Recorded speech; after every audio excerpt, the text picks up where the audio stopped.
আমার স্বামী মারা যাওয়ার পরে আমার সমস্ত সম্পত্তি দখল করে নিচ্ছে। আমার বাড়িঘর থেকে বের করে দিচ্ছে। আমার বাসায় থাকছে না, আমি রাস্তায় জীবনযাপন করতেছি। আমি অসুস্থ, আমার প্রেশার, ডায়াবেটিস, আমি ওষুধের টাকায় জোগাড় করতে পারতেছি না। আমার অনেক কষ্ট হতেছে, আমি শারীরিকভাবে অক্ষম, আমার প্রেশার, আমি কোনো কাজকর্ম করতে পারি না। তারপরেও আমি কষ্ট করে চাকরি করতেছি, চাকরিতে রেগুলার হতে পারি না, তারাও চাকরি থেকে বের করে দিতেছে। আমি আমার অধিকার চাই, আমার স্বামী সম্পত্তি ফেরত চাই। যা যা ছিল আমার স্বামী চাইতে আমার ফেরত দিই। আমার আগের ঘরের ছেলেমেয়েরা সব সম্পত্তি দখল করে নিয়েছে, আমার বাসা থেকে বের করে দিয়েছে। আমি আপনাদের কাছে বিচার চাই, আমার সম্পত্তি ফিরিয়ে দিয়ে।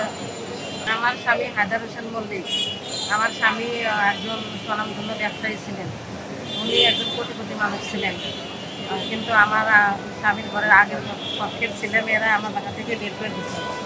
ওরা আমার কোনো অধিকার দিচ্ছে না, আমার এমনকি আমার খাওয়া খরচ দিচ্ছে না, আমার বাসা থেকে বের করে দিচ্ছে। আমি এখন রাস্তায় মানবতার জীবনযাপন করতেছি। এই সম্পদ এখন আমার ছেলের বউ আর হলো মেয়ে আর মেয়ের জামাই, ওনাদের দখল আছে। ওরা আমার বাসার কাছেই যাইতে দেবে, গেলে পারে কয় এই জায়গাতে যান মানুষ দিয়ে আমার তারাই দেয়। ঠিক আছে। ক্লায়েন্ট নাজমা বেগম আজ বিজ্ঞ আদালতকে জানান তিনি একজন নিঃসন্তান বিধবা মহিলা। তার হাজব্যান্ড মারা যাবার আগে প্রচুর সয় সম্পত্তি রেখে যান। এর মধ্যে আশুলিয়ায় 5তলা বাড়ি, উত্তরায় ফ্ল্যাট এবং মাদারীপুরে কৃষি জমি। হাজব্যান্ড মারা যাওয়ার পর আমার ক্লায়েন্টকে তার অন্যান্য ওয়ারিশগণ বাসা থেকে বের করে দেন। বর্তমানে আমার ক্লায়েন্ট প্রচণ্ড মানবেতর জীবনযাপন করছেন। তিনি নার্সের চাকরি করে তার জীবিকা নির্বাহ করছেন।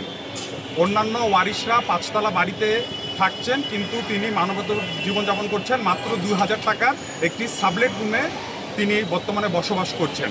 আমার ক্লায়েন্ট নাজমা বেগম তিনি বিজ্ঞ আদালতের কাছে বাংলাদেশে ইসলামিক শরিয়া ও মুসলিম আইন অনুযায়ী তার প্রাপ্য সম্পত্তি, ওয়ারিশন সম্পত্তি চেয়ে বিজ্ঞ আদালতের কাছে ন্যায় বিচার এবং তার অধিকার চেয়েছেন।